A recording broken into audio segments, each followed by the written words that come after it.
You've all slept in. I know our presenters have. They're super excited to be here today. Let's do some obligatory thank yous. Last hour we did a we. Instead of a we, have you ever seen Arsenio Hall? I want you, after we go, I want you to go woo, woo, woo, after I call out the group, okay? Can we do that? Don't be a scrub. You're not that cool, okay? All right, so we're going to call it out, and you're going to give me a woo, woo, woo. So let's thank our auditorium manager and our tech crew, Judy Klingner and the techies. That's not bad. I think you can do better on the next one. Let's thank two of our biggest organizers of this event, two good friends of mine, Mr. Russell Anderson and Mrs. Gina Ank.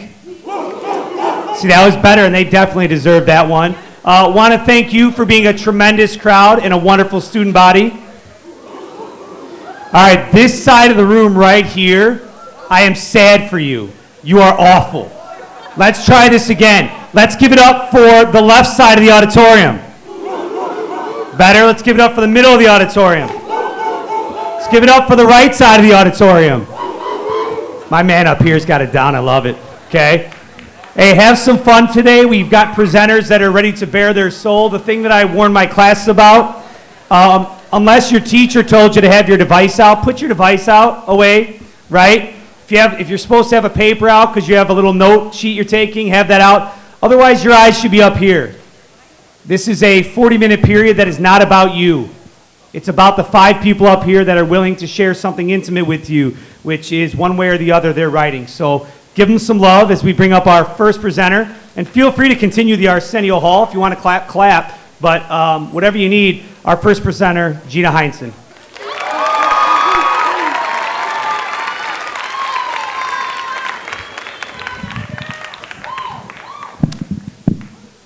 All right, I'm Gina. Shout out to my second period lit class. All right. So this is about the job I had a couple years ago. It's called Life Lessons from the Home. When I was 16, I got a job in the kitchen at a nursing home. Amongst the clang and the clatter of the kitchen, the chatter of the dining room, and the general craziness of the whole affair, I managed to learn a few lessons that I think are worth sharing. Lesson 1, old children. Growing up is a myth ingrained into our minds by parents who are fed up with dealing with whiny, self-centered kids and need to give themselves false hope that it will get better.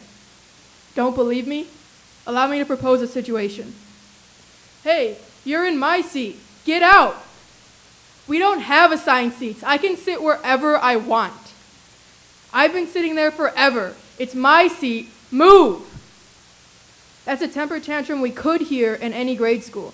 However, I heard it at the home between two 80-year-old women. But the home doesn't stop at grade school. It's like a high school, too. They have cliques everywhere. There's the popular table or the mean girls table, the used-to-be jocks table, the nerds table, and more. Gossip is everywhere, too, and relationships spread like a disease, if you know what I mean. Who says old people don't know how to have a good time?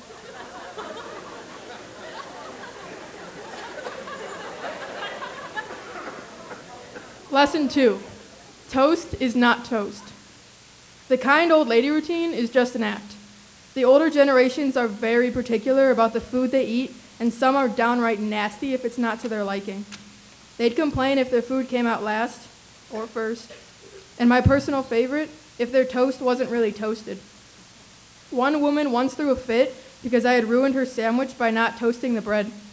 I would like to point out that it had very clearly been toasted, as the bread was no longer white and squishy, but golden and crusty.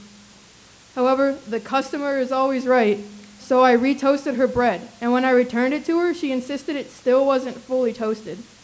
I finally had to get my boss. What did he say? What are you complaining about? This is clearly toasted. Silence. I had another resident who told me to toast his bread until it was burned. All right. So I put the bread through the toaster again and again and again until it started to shrink and go brown. Apparently that wasn't burned enough, so I had to go back to the toaster and I toasted it a few more times until it was like a flat piece of coal. I will never cook a piece of toast for anyone over the age of 60 again. Sorry, Mom.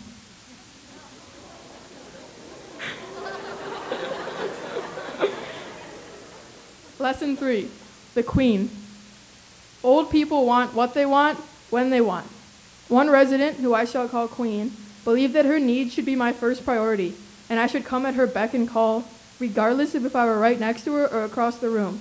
If she needed something, I would know. Ketchup, mustard, mayo. Queen would continue to until I brought her whatever condiment she wanted. Half the time, what she was looking for was 2 feet away.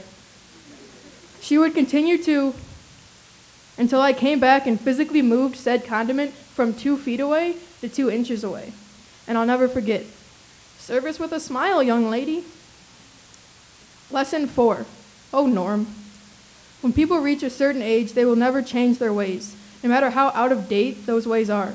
One resident, Norm, was not only a pastor, but a 1950s conservative pastor. He believed that no man should be called by only his name. They were called brother. There was Brother Mike, Brother Bob, Brother Jim. For the woman, they were sister. There was sister, and sister, and sister. He refused to call any of the women by name, just sister. He viewed all women as weak and in need of male guidance. All right. Lesson 5, be grateful. For all of the funny stories I gained, I just want to be serious for a second.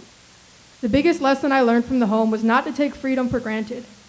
We as teenagers are getting more and more freedoms, and once we get them, we tend to take them for granted. We don't need permission to leave our homes, or eat what we want when we want, or even need help completing the simplest tasks. But they do. They must have pre-approval to leave. They're told when and what to eat.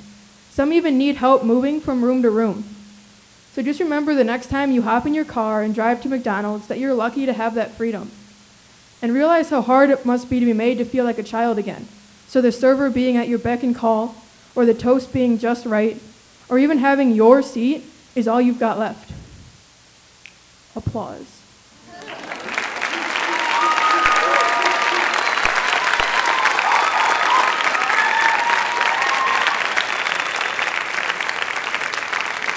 Next up, Karishma Desai.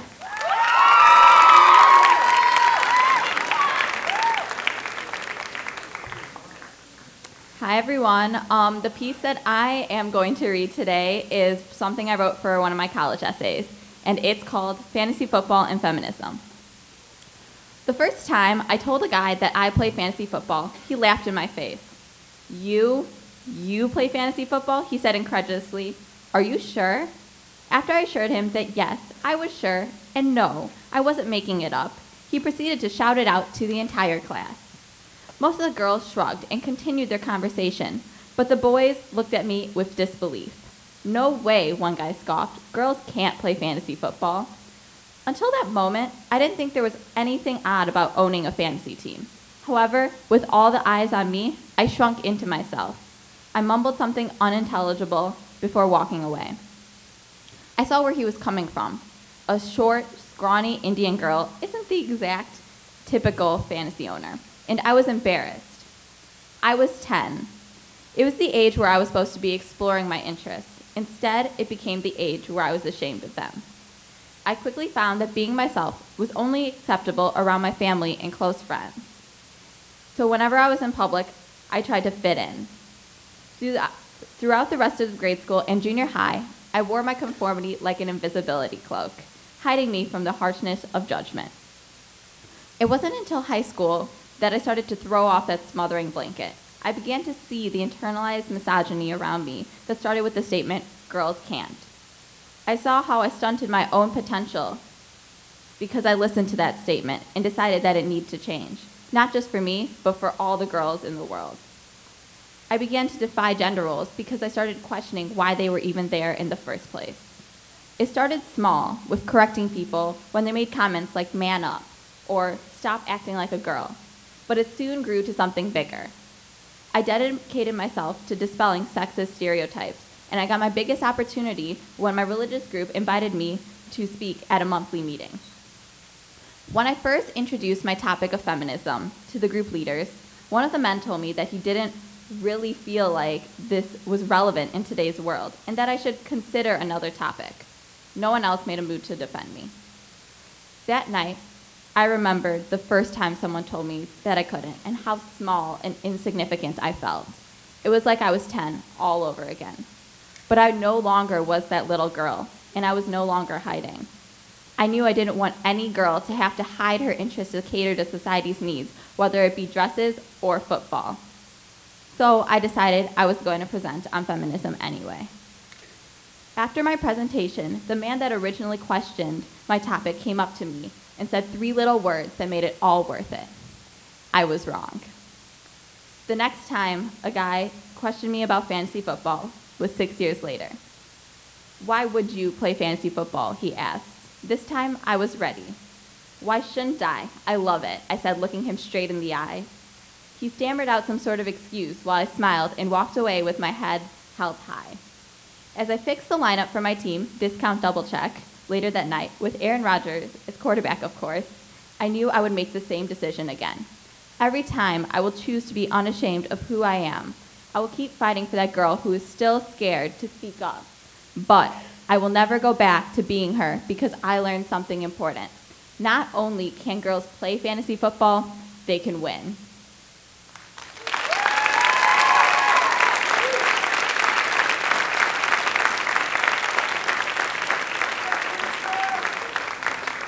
Next up is Amanda Valdez.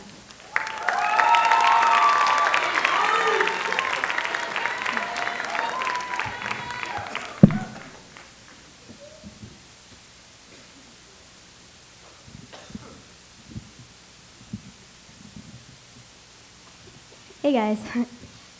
So the piece I'm going to be reading is called The Words I Didn't Have. Throughout my high school career, I have sat through the most empowering and inspiring activities called If You Really Knew Me. Being a quiet person, I've never had the words I wanted to say to give comfort and reassurance. Here are the 4 things I've heard so many people speak about, and here are the words I didn't have. 1, I feel so alone. I just keep everything inside because I know no one will care. I'm always smiling, but no one knows how I really feel inside. Something that I've had to remind myself is that there are approximately 3,000 students in the school going through similar situations. And as soon as I came to the realization that I wasn't alone, I wanted to stand up here and advocate. As my leadership teacher said, everyone in these hallways has something to offer. Hiding yourself and emotions seem to have become a trend, but trust me, letting go and speaking up is all worth it in the end. 2, I hid everything about myself. I hid every single part of my body. It's so easy to become blinded by negativity and by other people's perceptions. Take a day to do something for yourself, a goal you wish you could accomplish, something that makes you feel good. Seeing the good in yourself doesn't have to be just your appearance. When I look back at how much I've overcome, my strength is what I love and what I embrace about myself. It's so easy to get caught up looking in a mirror and convincing yourself that you're not good enough, that you're fat. A mirror is a deceitful bitch. And after all, a mirror is just glass, and you're worth so much more than that. 3, I admitted to my parents for the first time that I was gay, and they just assured me that I was confused and didn't talk to me for a week. I want you to know that you are loved. Despite who you are or who you are becoming, I gotta say, I'm incredibly proud for whoever you are for finding out who you are. Love yourself for you. Don't let a 3-letter word become something that defines you. If you think about it, there are people who are still racist to this day, and there are plenty of people who hate, but never let something as who you love or who you date become something to feel ashamed of, something to be afraid of. 4, every day I wake up wanting to end my life. There's not a single person that's worth it enough to stay alive for. I want you to know how important you are. You may feel like it's the end, that nothing can possibly get better, that it only gets worse. But there's hundreds of pages of your life yet to be filled, yet to be lived, yet to be told. I wouldn't want you to abandon a story that seems to be at its end, a story that doesn't seem to get better. We all have bad days, but just like this cold winter weather, it comes to an end. A new season comes that's even better. I wouldn't want you to disappear because you deserve more than anything to be here. The reason I'm up here because I didn't want to share the words I had found to comfort others. With all the If You Really Knew Me activities, I had found the words that I needed to help myself. And I've been able to find the voice to reach out and get help for the pain and issues that I had been dealing with. Speaking up used to terrify me, but now it's something I'm willing to do and an opportunity to help others. It's what I'm doing today. If I had never found the words, I would not be standing up here today. The words. The words I have found, I've been able to be set free. My body is now emptied. No more pain, no more shame. I can say I love myself. The pain no longer controls me. The pain no longer owns me. I have been resurrected. I now feel connected, and I no longer feel depressed or disconnected. No blade to my wrist, no more skipping meals to feel skinny, no more self-hate. I can say that I am truly happy, that I am in a much better state. I am whole again, I am free, I am saved. I no longer feel enslaved from the pain of my past. At last, I am okay. And it's not too late to free yourself today. I'm here today because after dealing with self-harm and depression, through all that pain, I was able to learn a lesson of self-love, a lesson of self-acceptance. I'm here today to let you know that you are not alone. Every life has a purpose. Share your story, and you may help someone find their own. It's a word I didn't have that had been found. It's when I found the words to express myself that turned my life around. It's now your turn for your words to be found. Thank you.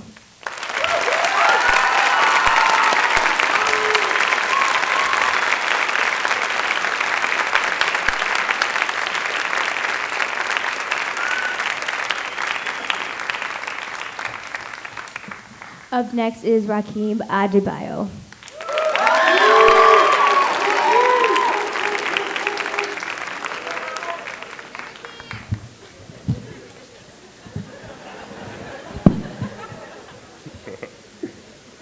Hi, I'm Rakeem. This piece is a love letter to my girlfriend.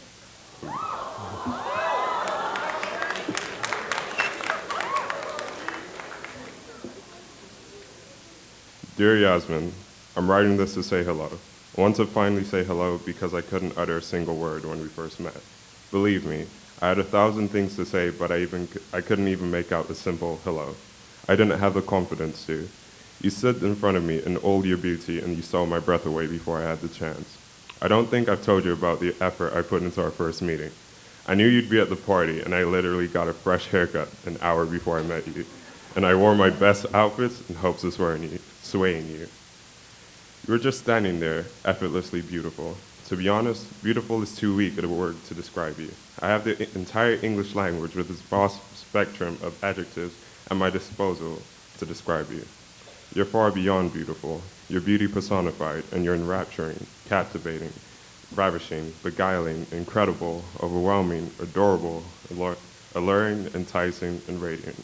I have these abundance of words, yet they still fail to accurately describe you. You're ethereal. Now, I know so far I've been only focusing on looks, but that isn't the only amazing thing about you. You're a remarkable person, an exceptional friend, and an effective confidant. I love how patient you've been with me. I know that it can be very difficult at times, especially when it comes to opening up to you. But you're always there for me, and I appreciate that. I love how goofy and innocent you are. Seeing you so full of bliss is the most heartwarming sight to see. Simple things astound you, and your reactions are memorable.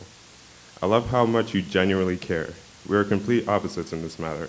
I'm apathetic, and you may be the most sensitive person I know. Yet, yes, we do clash, but our drastic differences give us two very different perspectives on whatever problems we may face. I love how great a friend you are. You care about things I don't even care about, and you try to make everything better. You take every one of my problems and make them your own. There are countless other things you do, and I fail to fully show appreciation for them. But here's my declaration.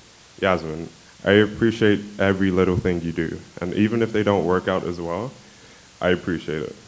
We've been dating for 2 years, 1 month, and 20 days now, and my feelings for you are as strong as ever.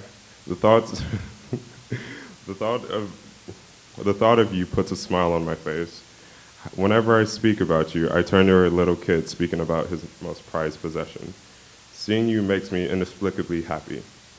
Kissing you robbed me of every composure I have. Since the last time we kissed, I've craved the feeling of our lips intertwining once more.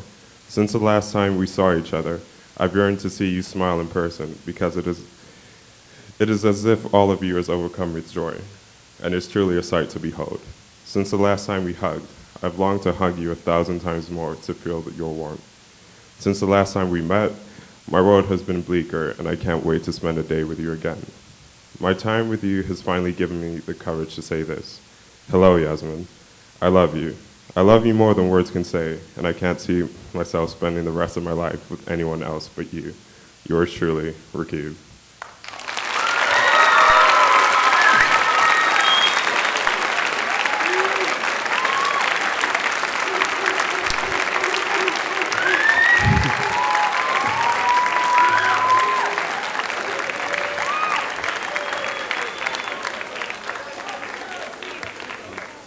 So the next performance is by Jill Finnis.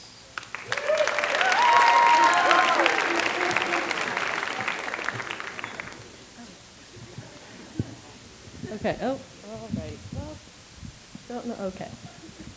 Okay. This is called A Letter to You. Dear you, stop caring what others think of you. Stop living your life for other people. If high school has taught me one thing, it is that the only opinion that matters is your own. A few months ago, I was sitting in math class when I received a text from my best friend, Patrick Benka. Sorry, Mr. Hockstetter, for being on my phone during class. It read, I've learned that it's important to do what you want.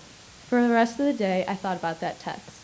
I used to be one of those people that said, oh yeah, whatever, I don't care about anything. But like most people, I still care deep down. After reading those 10 words, it hit me.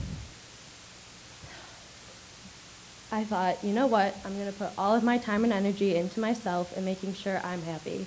I'm going to do whatever the hell I want and not care what people think about it. And to be honest, I haven't given a damn since then. I'm living my life with no cares and no regrets because it's my life, and only I decide what I do with it. That's what everyone's mindset should be.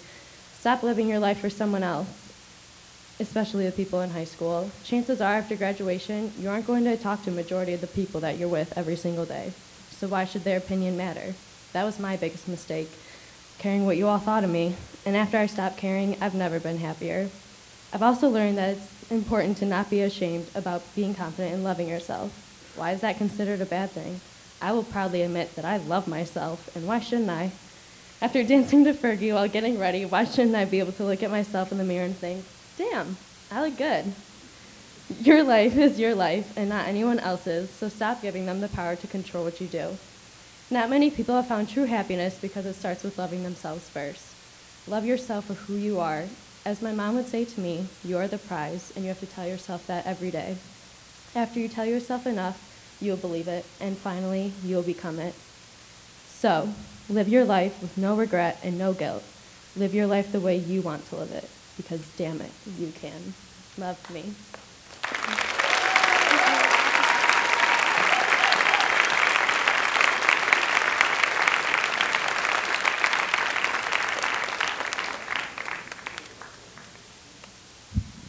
Holy moly, what a talented group of students behind me. Can you give them one more round of applause? That was amazing.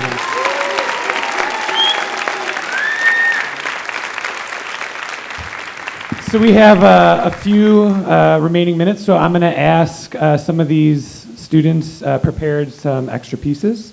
So I'm going to have them come back up, and we'll just go, I guess, when you're looking at them, it's kind of clockwise. So first I'll call up Gina Heinsohn. Gina.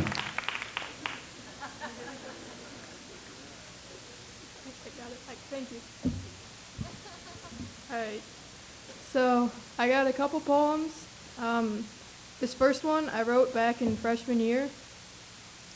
It's called My Friend Jerome. I only ever had one friend, and he was quite a pal. We laughed a lot and had some fun. He always raised morale. My friend so loved to spread his joy. He's just a happy dude. He loved to smile from ear to ear. He had a happy mood. My friend Jerome was always there until that darkened day, the day Jerome was there no more, the day he ran away. I searched until I found my friend. He lay alone and scared. I called to him, and then he came. That's when the car horn blared. It was all finished just like that. My heart was filled with dread. My friend Jerome, he stood no more. My friend Jerome was dead. Sorry, I should have warned that one's not the happiest. My bad.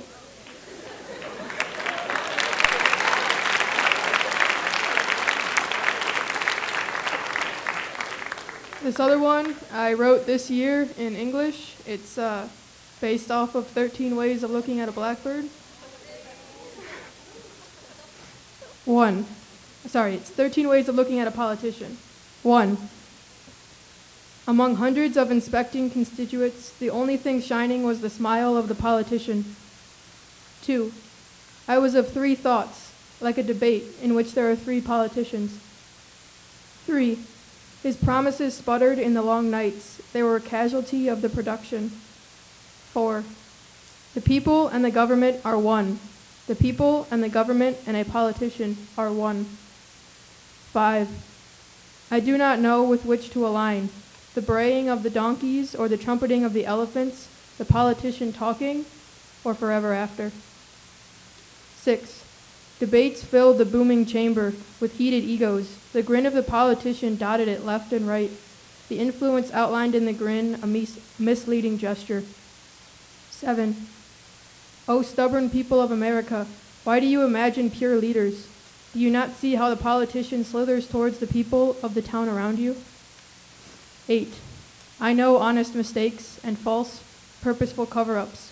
And I know, too, that the politician dips their toes. In that I know. 9. When the politician steps out of the light, it marks the beginning of a revolution. 10. At the beginning of politicians riding on high horses, at the sight of politicians riding on high horses, even the most devout believers groan in self-pity. 11. He rode over the endless highway on the backs of the people. Once guilt filled him, in that he saw the reality of his decisions in office. 12. The economy is failing. The politician must be scheming. 13. It was gray all year long. It was changing, and it was going to change. The politician sat away from the action. Thank you.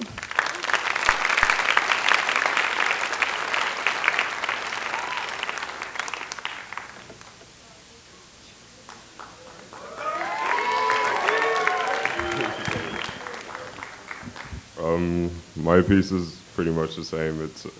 It's a response to this poem, 13 Ways to Look at a Blackbird. Mine's called 13 Ways to Look at a Teenager. 1. Among 20 to 30 students, the only thing moving were the eyes of bored teenagers. 2. A mind so young, yet so wise, brimming with curiosity, shaped by caution. 3. The teenager stirred in the suffocating classroom, one of the many naps taken in class. 5. 4. A boy and a girl are one. A boy and a girl in the whole high school are one. 5. I do not know which to desire, the beauty of youth, the beauty of innocence, the rumble of the cafeteria, or the rowdy gym. 6. Frail egos fill the bare hallways. Masculinity waiting to be shattered, the smog of deodorant diffused, leaving bystanders stunned, reassuring teenage boys of their supposed cleanliness. 7. Oh, delusional teenage boys, why do you think every girl wants you? Do you not see the disdain on their faces? Stop and realize your arrogance. Calm down and be humble. 8. I am versed in the stresses of school. Sleepless nights, anxiety before a test. Oh, how well I'm acquainted with these things. But we shall persevere. It's the only thing we know how to do. 9. When things go right, we appreciate it. We show our appreciation. We move on, silently holding on to our happiness. 10. At the sight of a 3-day weekend, our souls are raised up high. We are finally able to catch up on well-deserved sleep. 11. We travel to wherever our friends take us. In glass coaches, we try new things. We hate them, we love them. We can at least say we tried. Some things may be scary, but our friends reassure us that's okay. 12. Time waits for no one. It continues to move on no matter what. 13. Days drag on and on, barely able to see the day. We are ignorant to the changes in weather. We remain cooped up in classrooms, craving nothing but freedom. And that's it. Okay.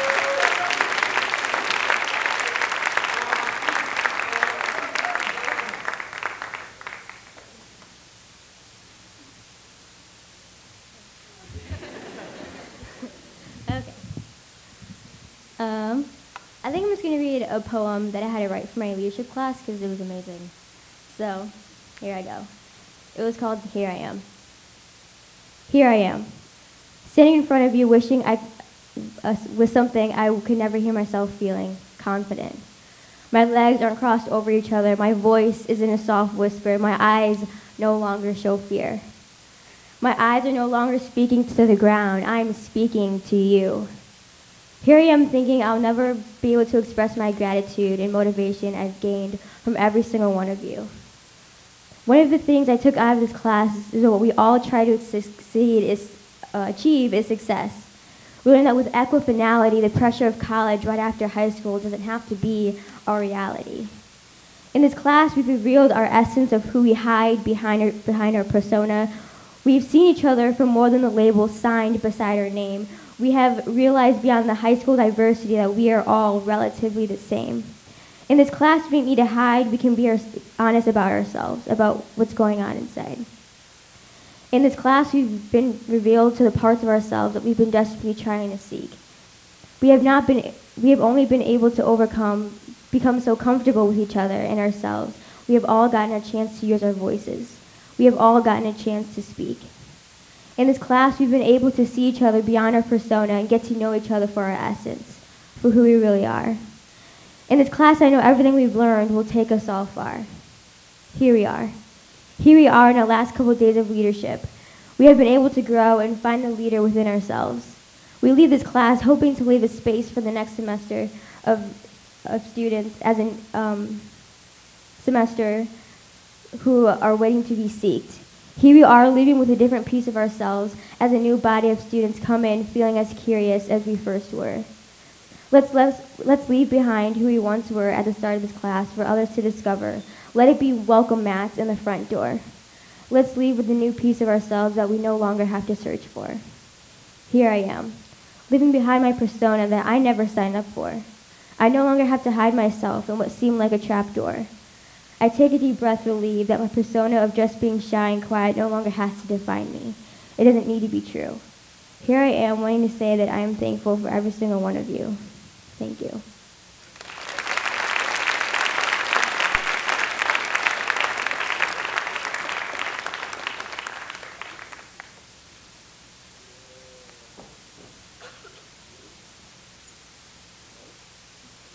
Hello. Okay.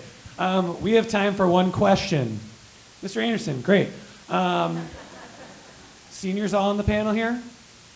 So for the 5 seniors, what has been your favorite Writers Week memory? She's going to pass and think about it.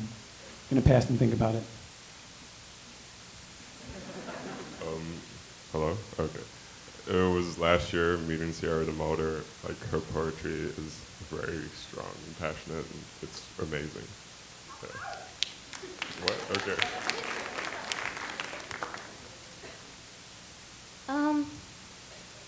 I have to agree with Sierra DeMolder.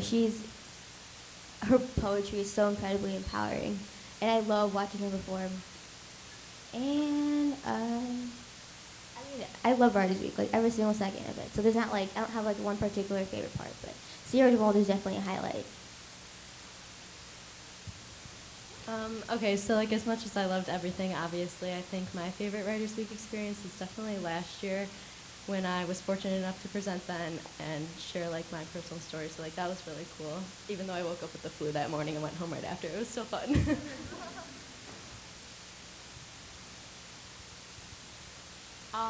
I like Sierra DeMolder obviously too, but I think the student presenters are always my favorite part of Writers Week. I love hearing about everyone else's stories, and it's just really fun to like listen to all those students that you might see in the hallway but never really know. I'm going to be different here. So my favorite part was probably 2 years ago when I got to meet Joelle Charbonneau, who is like the best author ever. So, yeah.